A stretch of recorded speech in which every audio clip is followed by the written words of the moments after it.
In countless homes, it is a ritual, a broadcast of singular primal passion. The stadium roars, the colors clash, and for 90 minutes, nothing else matters. But for many, this signal is meaningless, a language they have no desire to learn. This is not a simple lack of interest. It is a window into a different psychological wiring. Welcome to the sixth layer. The first layer is tribalism. Humans are wired to form an us versus them. Football is the perfect modern stage for this ancient drama.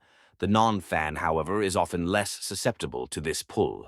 To them, loyalty based on geography can feel illogical, even artificial. Their brain doesn't see a glorious battle. It sees manufactured conflict.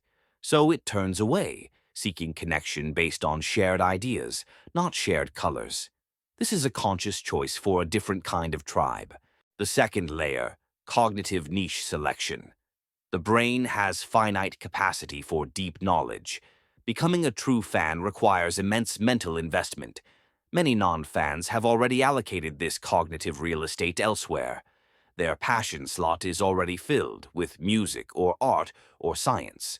It's not that they can't learn the game, it's that their brain has already built its own stadium for a different sport entirely. The space is simply no longer available. But now we arrive at the sixth layer, the deepest distinction. Football offers a powerful, pre-packaged narrative to be consumed. It's a passive reception of meaning, a story told to you. The mind of the non-fan, however, is often driven to create its own narrative. The hours others spend watching, they spend building. They are not spectators in a grand story. They are the architects of their own personal universe. They are not watching the game. They are inventing it. And they are writing the rules as they go.